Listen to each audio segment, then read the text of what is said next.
Yo, good morning, good afternoon, good evening. Freedom Marchers, Freedom Family, Freedom Lovers, and Freedom Fighters. Snapzilla Gorilla here, aka The Definition. Hitting y'all with this quick live stream where I will be discussing a couple topics. I wanted to talk about inspiration. First things first. First things first, I want to talk about inspiration. Because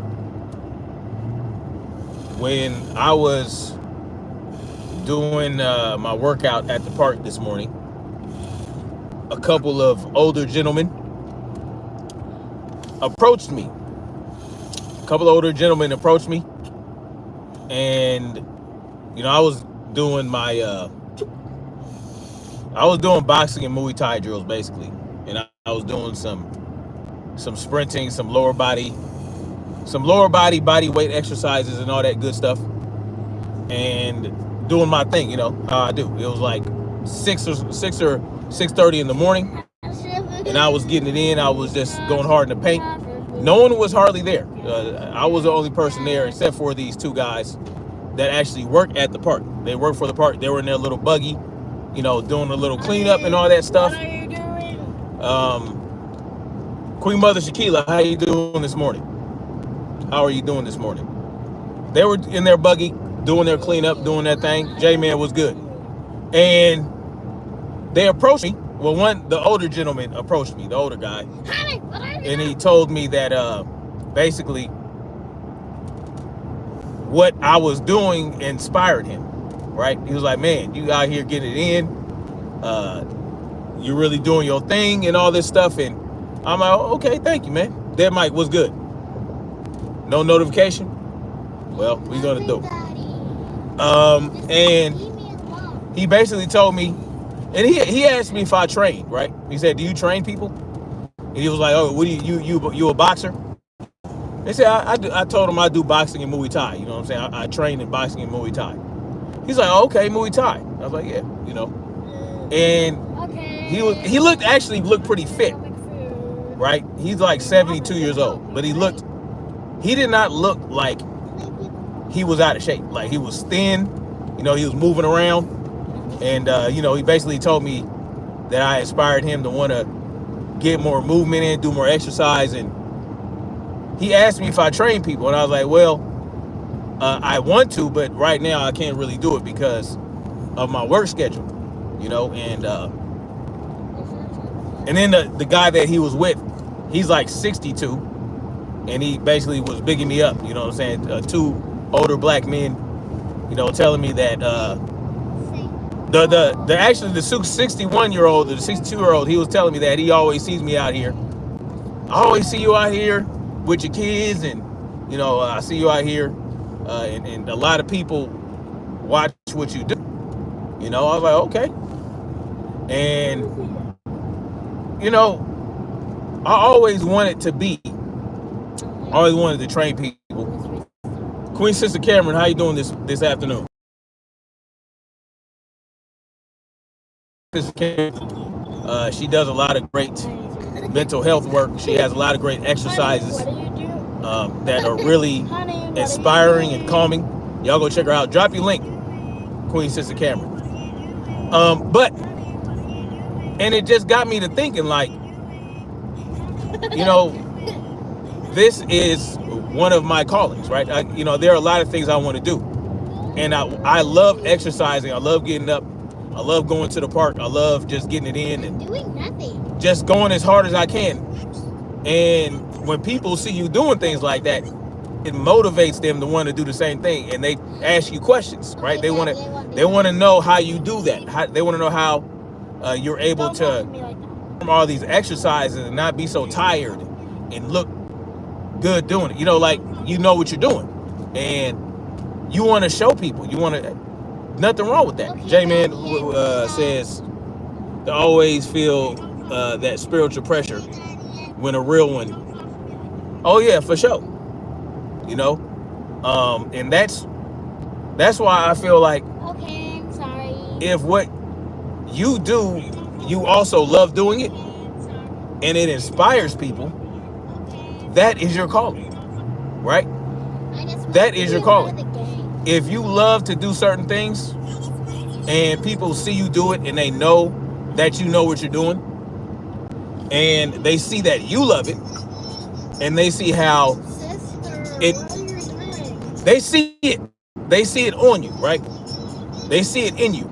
Actually, they see it in you, and it shines outward. They see that you are, it's energetic for you. They know that you love it, and they want that same inspiration. They want that same thing. You inspire them to want to find out what they can do that they love. You know what I'm saying? And when they see me, because this is not the first time. I always get approached when I'm out, when I'm working out. When I work out at the park, and I do my shadow boxing, and I do all my little drills and all my body weight exercises, all my jump roping, people come up to me all the time and ask me if I train, and I always tell them, I can't commit to that right now because I travel for work. They want to holler. No, David, they don't want to holler. Anyway, so, and they say when you do what you love, it's never work, right? It's never work. It's just something that you can use, that you can harness to help you earn a living, so that you can focus more on doing that thing, right? As opposed to working for somebody else or clocking in and clocking out. And that's great for some people. Some people clock in and clock out. That's just what it is. And they enjoy that, right? So I just thought I'd tell you guys about how, if you do something that inspires them feel better, and they look at you doing it and they're like, man, I want to learn how to do that. Well, that's your calling.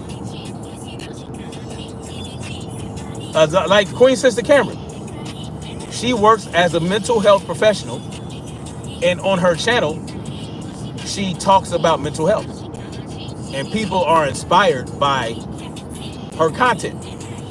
And you can tell that she loves it. You can tell that she loves to explain it. She loves to give the definitions of things and how things work, right? And different terms for different types of mental health exercises and mental health issues, right? And she makes it relatable so you can understand. Okay, well, maybe I do some of that. But yeah, I thought I'd talk about that before I get into, speaking of inspiration. Speaking of inspiration, that boy Devin Haney, man. If boxers out there, younger and older, if active boxers out there aren't inspired by Devin Haney, or if they can't see how he can inspire people, then I don't know. They're just haters, right? They're just haters, and they will cut their nose off to spite their face. Because Devin Haney is on point. Okay, kids, it's time for bed. Devin Haney is on point, y'all. Yeah, exactly. Salute to Dev, like Queen Sister Cameron said. Devin should be an inspiration. He's only 26 years old, and he has already done so much in the sport of boxing. And he could be the complete asshole, right? You know how people tell him, or people say that he should just embrace being the villain. But he doesn't have to act like a villain, right? He doesn't have to lean into it, as one might say. He doesn't have to put extras on anything or put 2s on 10s, because he just wants to be him. He wants to do his thing. So he did an interview with Najee from Cigar Talk. And for all these months, people talk about how I can say bad if I want. people talk about how Devin Haney was using Ryan Garcia's performance-enhancing drug usage as an excuse. He didn't take responsibility, and then they also put that on the fans, right? Oh, his fans, they don't want to hold Devin responsible for what he did in the fight and all this other shit. And they, I mean, this belief is so deep that they will want you to dismiss what Ryan Garcia did. They believe everything happens in a vacuum. Or at least they feel like certain aspects of that fight happened in a vacuum. Right? But we know nothing happens in a vacuum. What does that mean? When people say things don't happen in a vacuum, that means there is no such thing as an isolated incident. Nothing just happens out of nowhere for no reason. Stephen X, salute. Assalamu alaikum, my brother. Think about it. People tell you, oh, nothing happens in a vacuum. I don't think they know what that means. Or when you tell people they don't know what that means when you say nothing happens in a vacuum. When that means that everything leads to another thing. One thing leads to another, right? Not the law where one thing leads to another, right? Even because this is what happened. Devin explained that there were mistakes he made in that fight, that he acknowledges, that contributed to him not looking his best, taking punishment that wasn't necessarily, that he didn't necessarily have to take. He acknowledged that. And that's because the type of person Devin is one that grows, right? The type of boxer that he is one that learns and adapts and evolves as he moves forward in his career, right? He's not stuck. He's not stuck like, oh, it's just Ryan Garcia. Oh, I just feel so bad about I feel so sorry for myself because of Ryan Garcia. No, right? And he doesn't need to blame Ryan Garcia for him losing that fight because it's a known fact that Ryan Garcia's performance-enhancing drug usage is a huge contributing factor to why Devin initially lost that fight before it got overturned. There's no way it can't have contributed because, again, nothing happens in a vacuum.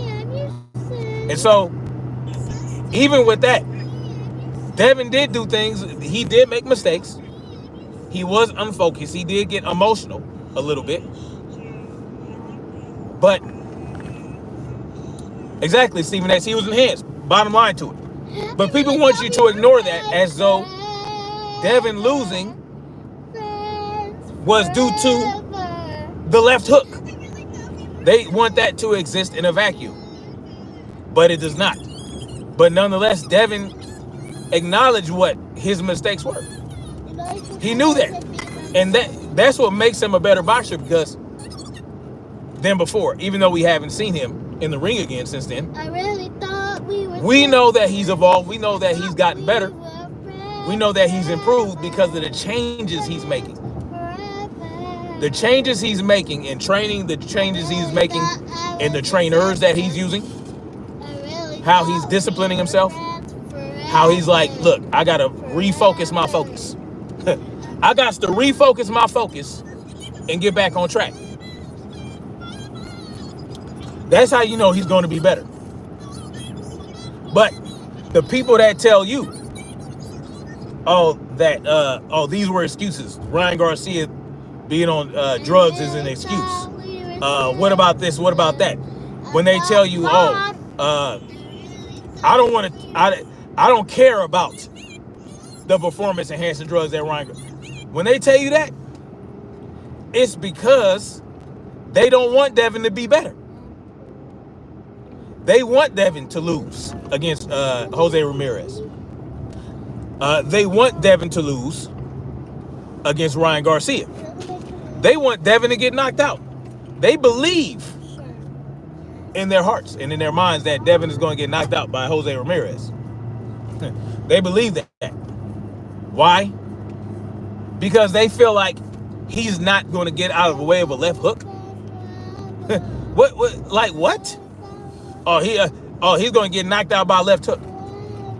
What's wrong with people? Think about that. You don't think that Devin's going to go back? Look at where he failed. Look at where he made mistakes. And say, I'm not going to do that anymore. I'm going to train. There are certain things that you can train out of you, no matter how old you are. You can train yourself to keep your hands up. You can train that. And they believe that Jose Ramirez is going to knock out Devin Haney with a left hook. Simply because Ryan Garcia, an enhanced Ryan Garcia, knocked him down 3 times in a fight where, again, Ryan Garcia was enhanced by performance-enhancing drugs. But Devin is on point. You can tell. Devin's on point, and they're going to see a different Devin, right? They're going to see an improved Devin. Not necessarily a different Devin. Just a Devin that is improved upon what he's already done and what he already is. So, I like how Devin is moving right now. Because everybody wants him to embrace the villain role. Well, he ain't got to. He ain't got to. He just got to exist. Because no matter what, people are going to hate him. People are going to hate. People are going to dismiss. People are going to devalue him. If he beats Jose Ramirez, if he outboxes the shit out of Jose Ramirez, they are going to devalue that. They're going to devalue Jose Ramirez, and they're going to devalue Devin Haney's performance. That is simply what they're going to do. So he is a villain without, they're already going to look at him like he's a bad person instead of looking at who really is the bad person. Who are the bad people in this scenario? Oh, it's not Oscar De La Hoya. It's not Ryan Garcia. No, it's Devin. It's Devin Haney. And that's okay. He doesn't need to lean into it like Floyd Mayweather did. He doesn't. No, he just has to continue to push through and keep doing his thug thistle. That's all he got to do. And just because Devin did not mention Ryan Garcia necessarily being on performance-enhancing drugs, just because he didn't say, just because he accepted responsibility for the things that he did in that fight might have contributed, that doesn't mean that Ryan Garcia being on performance-enhancing drugs is not a thing, right? No. It just means that, hey, he acknowledges what happened. And no, we're not home yet.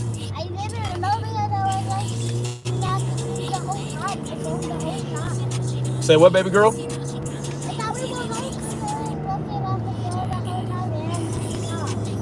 You were looking at the phone the whole time. Oh, yeah? But it is what it is, y'all. It is what it is. We're going to see, what is it, May 12th? When are they fighting? I thought it was May 2nd. But then I saw somewhere somebody said it was May 12th. Which one is it? Oh, Dead Mike, y'all. Yeah, Dead Mike is a super troll, y'all. May 2nd, that's what I thought. I don't know where I saw 12th. So we'll see in a couple weeks, but I think it's going to be a showcase like we've never seen. Devin is going to be bigger, right? He's going to be more comfortable. And, Jose Ramirez, I believe, is a little bigger. But that's okay. I think that Devin is going to, he's going to outbox him. Outbox shit out of him. I think it's probably going to look Man. Now, I know Jose Ramirez and Regis Prograis are different fighters, but I think it's going to be a similar similar showing. I think that Devin is going to showcase. I think it's going to look as good as he did against Regis Prograis. And then guess what's going to happen? He might even drop Jose Ramirez. I can see that happening. Trust and believe, y'all.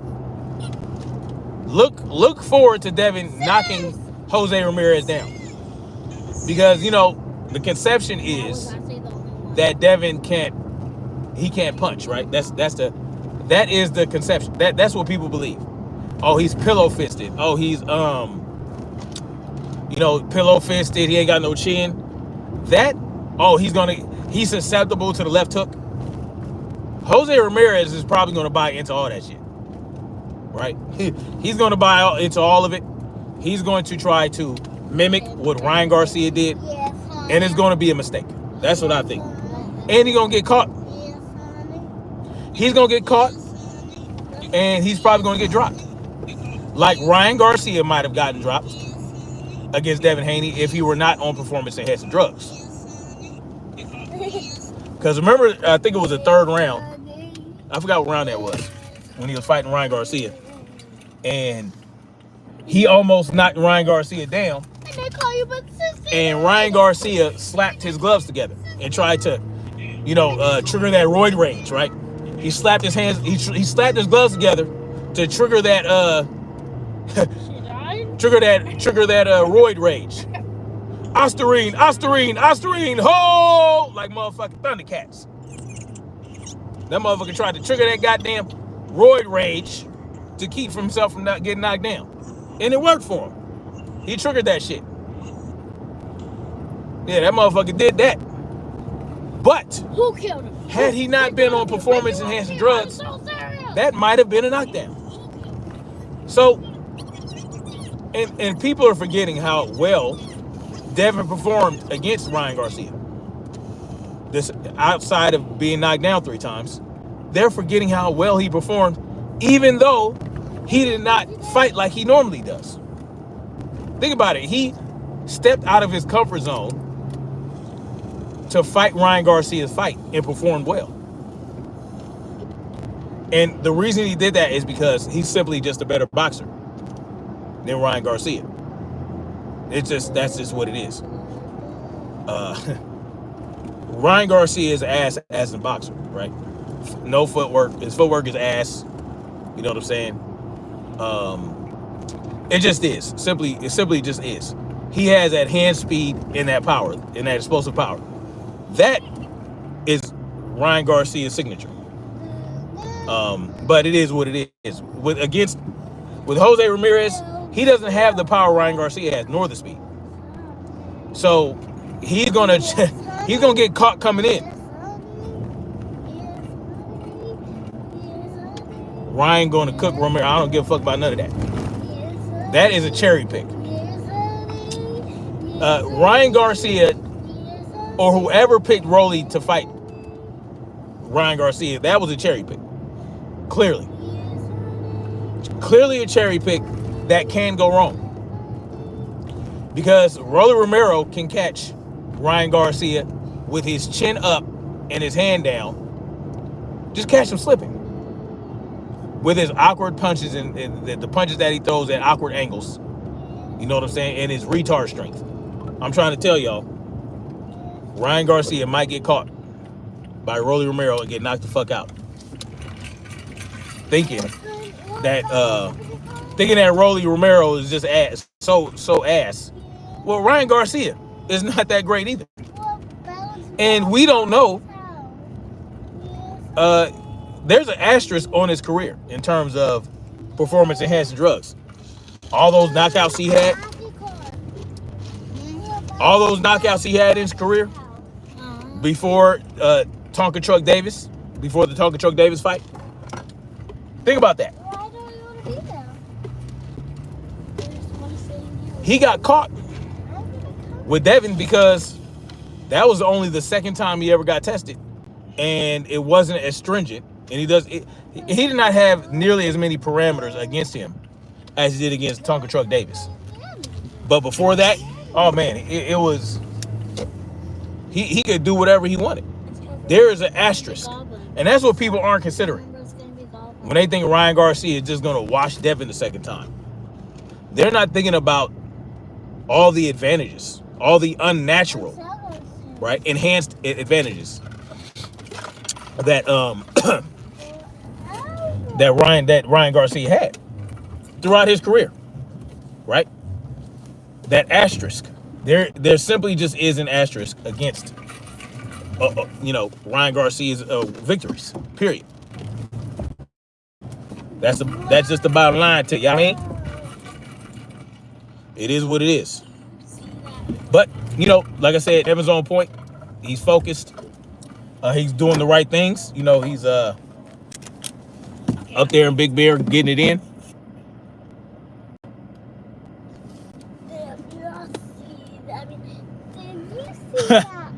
Shaquila says, looking forward to KO by Rolly on Ryoid.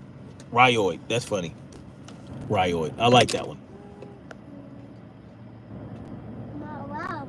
Anyway, y'all.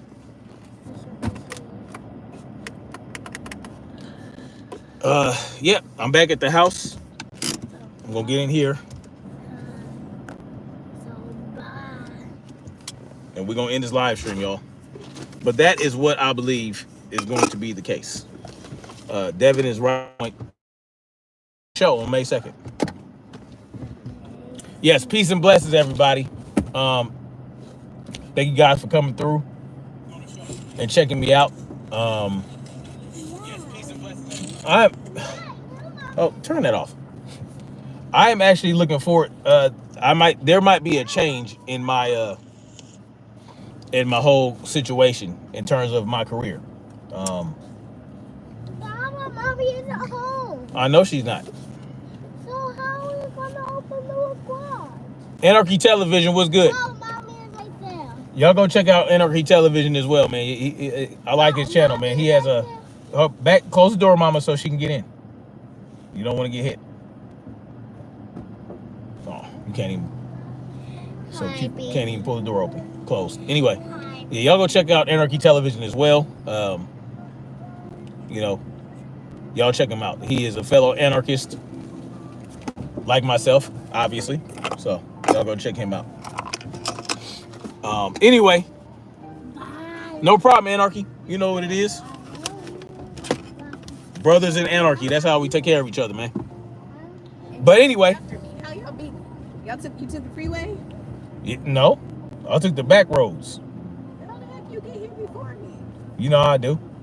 I don't. That don't make no logical sense. I'm a G. Your car is a mess. Kayla. I'm going to talk about it. I'm on the live stream right now. Oh. Sorry, I didn't know. Go on, woman. With that. Huh? Well, you just popped your head into my truck.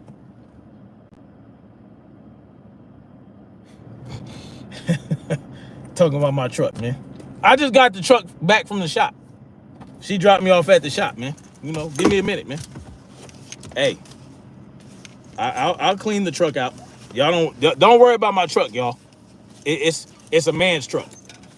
Y'all tell me. Is it that bad, y'all? Come on now. She acting like it's a bunch of food crumbs and shit. You see how they do me? No. She don't wear the pants. Trust me on that. She don't wear the pants. Believe that. But she will call me out. She'll call me out, but she don't wear the pants. You know what I'm saying? So it's all good over here. Anyway, acting like my truck is just a hot mess. You know what I'm saying? Got some.